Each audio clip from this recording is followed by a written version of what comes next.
Yo, yo, yo, this is John and John's Take. It's a podcast from Keiro.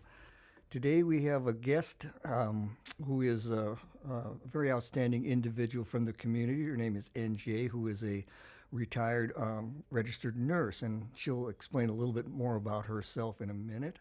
One of the things we want to do today is to make sure that you know that what we're talking about, which will be 4 easy steps to healthy aging, and there's a little bit of a story behind that, so which we will get into. But before we start, let me just say that the information on this podcast is not intended to be medical advice. Please consult with your healthcare provider about you or your loved one's medical condition. Now, to learn more about brain health, please visit Keiro.org/news. You can find an article under Healthy Body and Healthy Mind. A little bit about how this subject came up is we had a discussion in the office about Alzheimer's because it seems to be becoming more and more prevalent and closer to home. And somebody came up with, they said 4 pillars of health which will prevent the onset of Alzheimer's and dementia. And those were sleep, diet, exercise, and socialization. So we started looking into this, and it turns out that at age 65, about 10% of those individuals will have diagnosed Alzheimer's. And I started thinking about, well, what about the other 90% of people that aren't going to have Alzheimer's at that age? And then we started looking at, well, we got sleep, diet, exercise, and socialization. And if we start looking into those items, wouldn't it benefit everybody as they age? And so we're going to make this more general and less specific about the Alzheimer's dementia.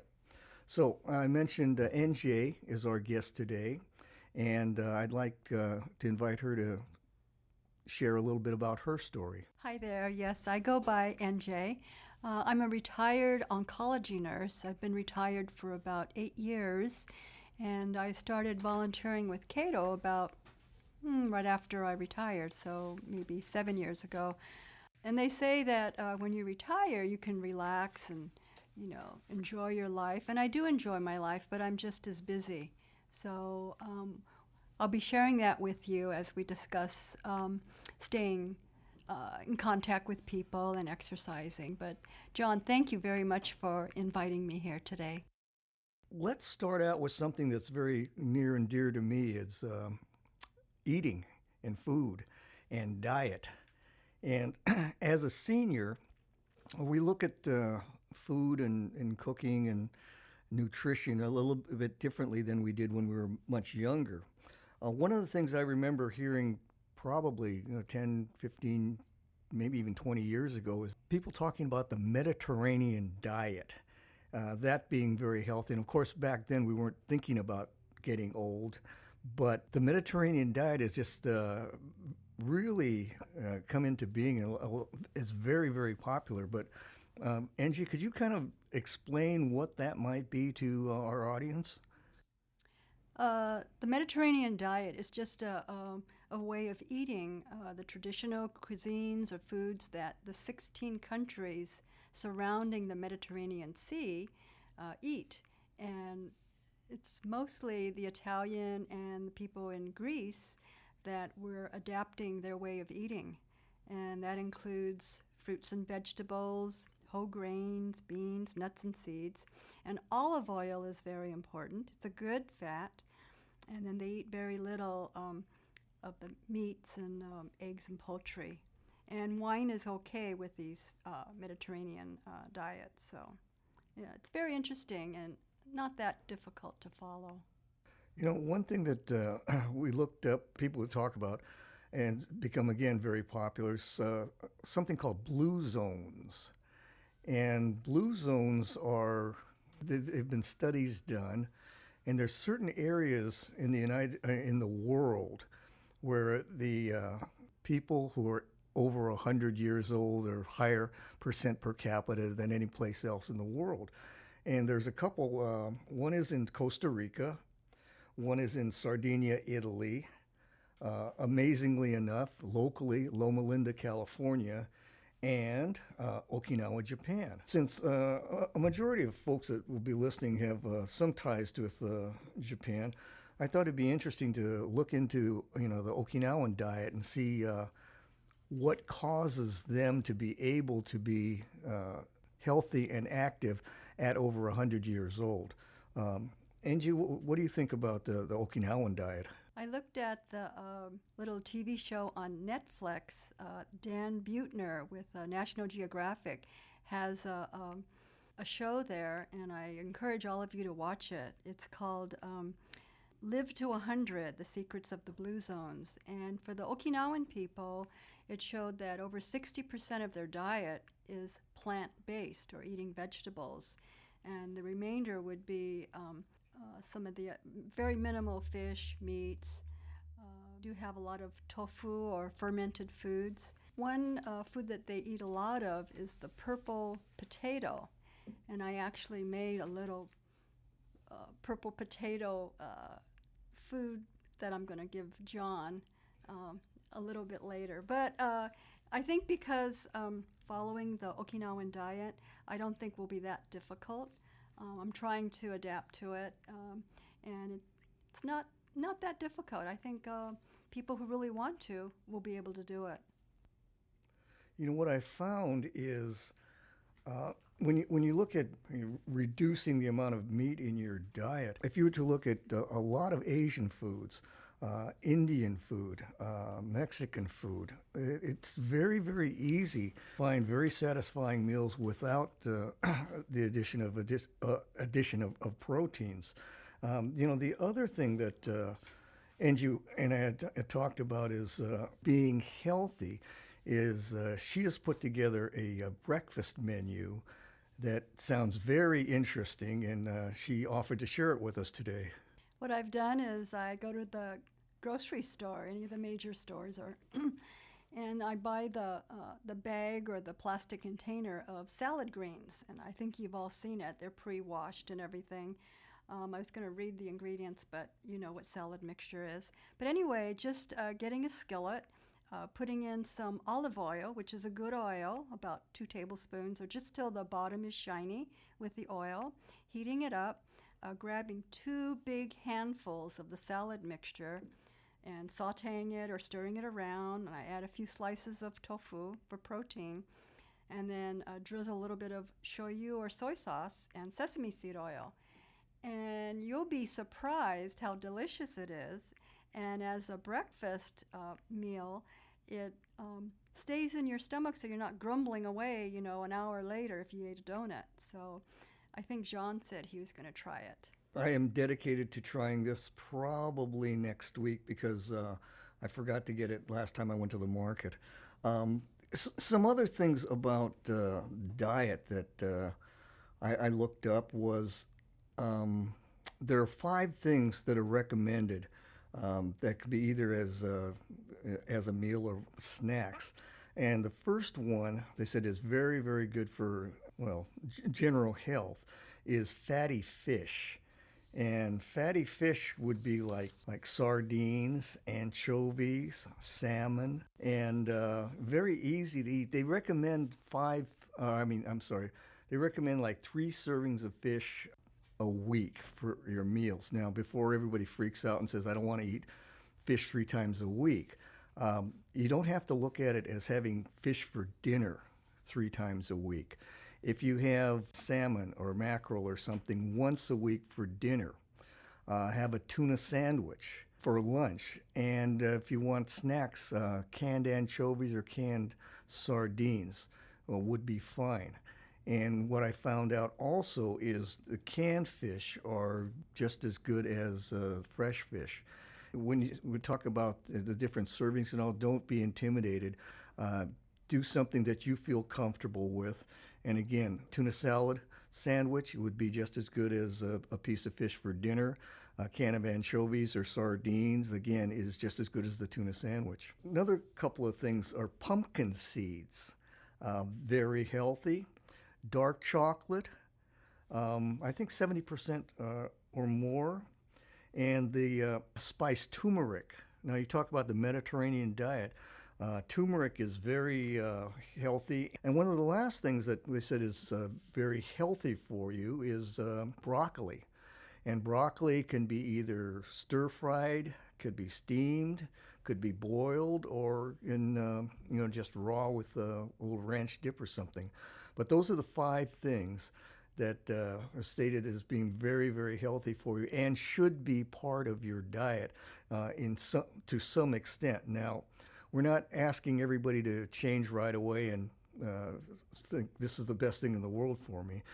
Try it a little by little.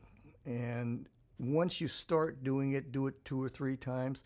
And after a while, it just becomes part of your habit and something you feel comfortable doing. If you don't like it at the beginning, you don't have to use it right away. But remember these things. And if you're able to pick up maybe just 1 or 2 things out of all the things we're going to talk about today and put that into your regimen, it's going to help you out. I just wanted to mention that the Okinawans have the 80% rule, which is hara hachi bu. So don't fill yourself up to your bursting, but just try and eat 80%. So what I do is I know when I'm like halfway full, and then I'll take 1 or 2 more bites and then stop. And then you can think, okay, I only ate 80%. And eating that much, you still got your nutritious intake of food, and you're not going to be malnourished or starving. So that's just something that the Okinawans follow, is only to eat until they're 80% full. So the next thing we'd like to discuss or talk about is exercise. Now, exercise to some people is very daunting. To other people, it's just something that they've done and they're always doing and will probably continue to do. But one of the things that people talk about a lot is the 10,000 steps. And if you can get 10,000 steps a day in, you're doing really well. However, for some people, 10,000 steps seems like climbing up Mount Everest, and it's almost like, well, I don't even want to try. That's way too much. So let's take exercise as instead of something that has to be done, as something that you can do, you can enjoy, and it's going to help you in the long run. So what should we do to start an exercise program, or what's a simple entry-level exercise, you think, Aunt Jay? What I do sometimes, if I remember, is as I'm brushing my teeth in the morning, I'll go find a wall in my bedroom, which coincidentally faces my mirror, and I sit against the wall, lean against the wall like in a sitting position, and it strengthens your legs, your thighs especially. So I'm brushing my teeth, sitting against the wall, and that's a simple way to use up the time that you're spending brushing your teeth.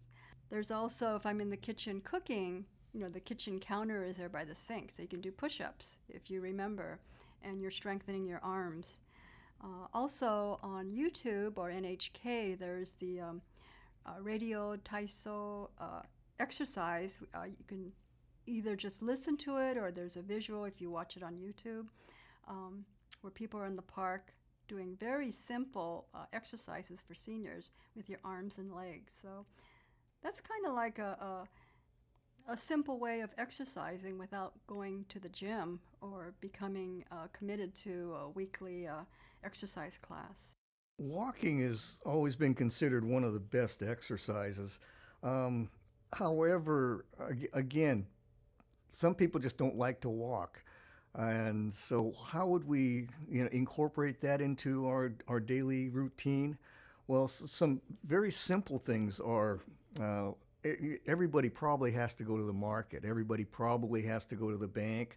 Everybody probably has doctor appointments here and there. What I would recommend is, instead of trying to find a parking space as close as you can to the entrance, find something that's maybe half an aisle down or an aisle down from where you intend to go, and walk those extra 50, 100 steps.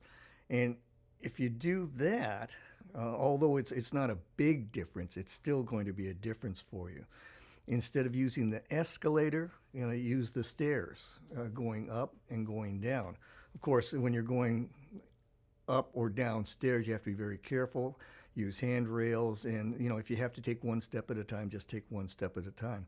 But that's a point in exercising. What I like to do is spend time outside in the yard, gardening. I used to do a lot of gardening, and now I don't quite do as much. But still being out, doing some trimming, doing some mowing, doing some raking and cleaning is good exercise. And it's also being out in the sun. Vitamin D, I believe, is very beneficial to, especially like seniors. Also, walking when you play golf. I try to play about 36 holes a week, and I will focus on walking and carrying my bag with me. Although I don't, carry all the clubs and it's a light bag, but that always helps. Just being out, and even for those of you who play golf and ride in the cart, what you can do is just take like every par three, and instead of riding the cart from the tee box to the green, just walk that 150, 170 yards. And again, it's just small steps at a time, but it will help. Taiko is a very, very good exercise for both your mental and physical well-being, because you have to remember the songs, the beats, and you have to be able to keep the posture and make the moves within Taiko. And it's very, very popular now. So most any event you go to that's Japanese oriented, you're going to have Taiko. And then one of the last things that I've been interested in is Tai Chi. And Tai Chi is considered a martial art, but it is just the slow rhythmic movements. And I was watching a Tai Chi class out in Pasadena, and I couldn't quite understand how that worked. So I asked one of my friends who was in the class, and he's a little bit younger than me, so he's about late 60s, and he has a bad back, and but he still does gardening and he still does mechanic stuff. And I asked him, I said, "Hey Bob, how do you like this Tai Chi?" And he said, I really like it. And I says, "Why?" He says, "I've been doing it for about a year, and it has increased. My balance is so much better." And I said, "Just by doing these slow rhythmic exercises?" And he says, "Yep, that's all it takes." They do it twice a week for about 45 minutes to an hour, and he said it's great. It's helped him a great deal. And Angie, I know you have a lot of exercises that you do in your life. What are some of those? Well, the Obon Ondo season just ended, but if you're able to, I encourage everyone to join the circle at the Obon to do Ondo dancing. And they have practices throughout the city, different Buddhist temples to learn the dances, or you can just jump right in and follow the person ahead of you. But that's a very good exercise, hands and legs, and you're concentrating on problem solving the next move, which is very good for your mind. Also, if you have a 2-story house, try taking 2 steps at a time. Hold on to the rail instead of just going one step at a time. Take 2, and that will strengthen your thighs, and that'll aid you in balance. A little side note to the 2-story house. A lot of folks, when we get to be a certain age, try to downsize from a 2-story house to a 1-story house just because you don't want to deal with stairs and having to go up and down, and for emergencies and everything. One of our aunts, who is a very, very health conscious individual, in her mid-80s, sold her single-story house and bought a 2-story house. And everyone was thinking, "Auntie, why are you doing that? You shouldn't be doing the other way around." And she says, I want the steps because it's going to make me exercise every day. And she is the auntie that played golf into her 90s and just was in very, very good condition up until probably the last 6 months of her life. There's a couple of groups I'm very well aware of that meet at the mall. They call them the mall walkers. They'll meet once or twice a week. They'll bring coffee and donuts or snacks, and they spend a couple of hours together walking the malls, which is good because you don't have to worry about the outside weather, whether it's too cold, too wet, or too hot. And again, the more exercise you get, the longer you can do that, the better off you're going to be in the long run. So what happens after we exercise? What do we want to do? Probably take a nap or sleep. So let's talk a little bit about sleep and why it's important and what are some of the easy ways to get a good night's sleep. Angie, you sleep well at night? When I was working, I did not because I was worried about waking up on time. But now that I'm retired, I don't have a time schedule, so I do sleep better. John, you and I were talking about using your cell phone or the computer late at night, which exposes you to the blue light. And the blue light kind of mimics the sunshine, so your body thinks, oh, it's still daytime. I don't need to release any melatonin, which helps in sleep. So I have these glasses I got from my optometrist, and they block the blue light. Even though I set my cell phone to be in the dark mode from sunset to sunrise, I used it last night, everything to try and encourage sleep. And it worked. Around 10:30 I was sleepy, and then I got up at 6. So that's more than 7 hours of sleep. So I encourage people to try and reduce the blue light exposure before bedtime, like an hour before. And also I read that as you're sleeping, your brain clears out your vessels in your brain, the proteins that are there.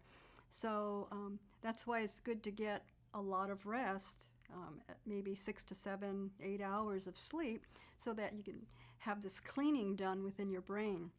And also I take a nap. I try and take a nap every day around 2 o'clock, just 30 minutes or so, and that kind of revives me and gets me going for the rest of the day. Yeah, those naps are important.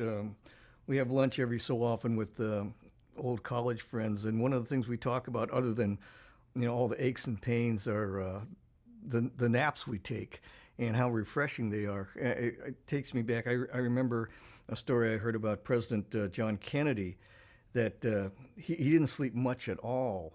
However, he would take what we were called like power naps. So they're 15, 20 minutes, half hour, 2, 3, 4 times a day. And once he was up, he was up and going. And so naps are important. Some of the physiological things about a good night's sleep is, like I said before, it improves your mood. It's healthy for the heart because it gives the vascular system a time to rest. It regulates blood sugar, helps glucose enter the body cells. Not enough sleep increases the chances of type 2 diabetes. It improves mental function, like NJ said, better problem solving and decision making.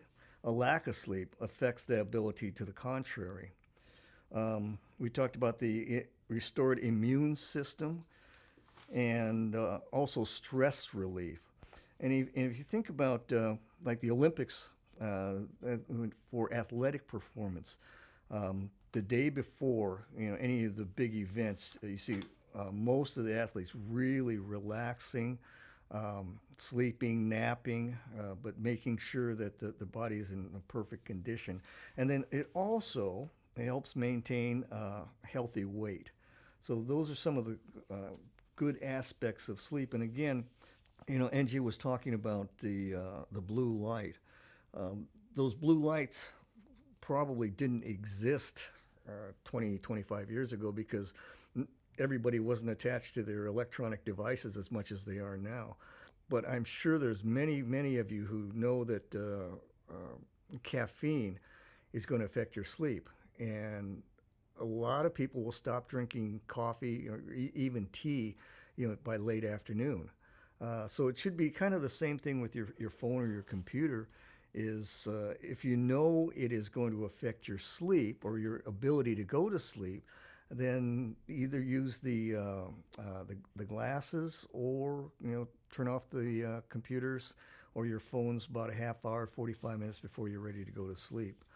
The last thing we want to talk about, socialization, and why that's important to a healthy life. And socialization is something that we don't really think a whole lot about, because most of us are pretty social beings. But what happens if we are socially isolated? What happens if we're alone a lot? Angie, you have any thoughts on? I think those who don't socialize or get together with friends would rather just stay home. I think they're missing out on the opportunity to talk to people, use your mind for sentence structure, for conversation, learning new things. There are different gatherings at the local community centers, and it's hard to just join. So it takes a concerned friend to persuade someone to step out of their home and maybe go out to lunch. And I think there's a big benefit with that, leaving your home and meeting up with someone else, even if it's just one person, and then meet more people and progress to a larger gathering. One of the things about social isolation, we did some research on this earlier. They said people that are socially isolated, it's almost a physical problem, in that they've related the fact that people that are socially isolated are almost like an individual smoked 12 to 15 cigarettes a day. So there's the physical problem with that. Socialization keeps one's mind active. It's one of the keys to remaining healthy for as long as possible. What's some of the most important and easiest ways to socialize are going to church or temple, being a member of the community center, doing some kind of activities with the group. I know people who are in dance clubs, sports of all kind. We talked about taiko, we talked about tai chi, we talked about the ondo dancing, which is all part of socialization, because there are other people there. Pickleball is very popular right now. It's an easy way to play tennis, and Keiro just participated in the Orange County pickleball last weekend in Orange County. A lot of people there, and a lot of people having a good time. If you are a person that is, maybe just retired and has worked for 20 or 30 years, and getting used to, not having to go to work, and you're not exactly sure what you want to do.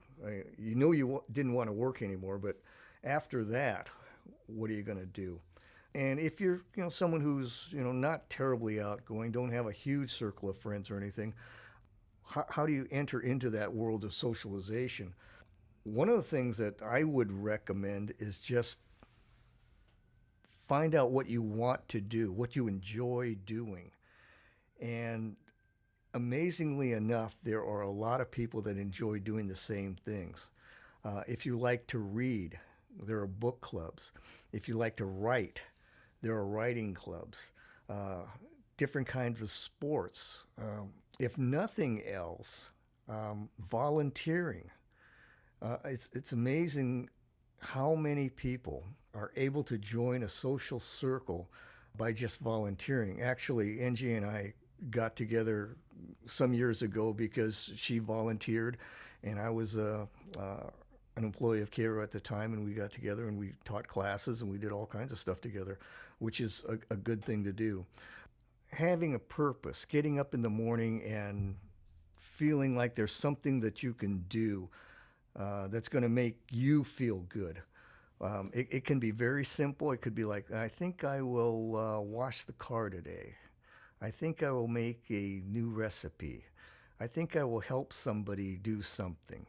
And that is, I'm not sure this is exactly right, but there's a Japanese term called ikigai, which is life's purpose and serving happiness. I'd like to thank NJ for taking time out of her day, and traffic was just horrible coming into downtown. And she showed up and she was still smiling and very positive, and thank you very much for your time and effort. And actually she brought some props in, and which is also very nice. NJ, anything you'd like to say? Well, thank you for having me here, and I hope the two of us were able to help those who are listening, and maybe you'll be able to try some of our suggestions. I hope you do, because I'd like to see you live to be 100 years old. Let me tell you about the brain health. If you want to visit keiro.org/news, you can find the article under Healthy Body and Mind. And again, the information in this podcast is not intended to be medical advice. Please consult with your healthcare provider about you or your loved one's medical condition. And if you haven't already, please make sure to follow us, Keiro, on Instagram and Facebook at Keiro Connect to see what we are all up to. So I thank you all for taking time out of your day to be with us. And until next time, I wish you all blue skies and green lights.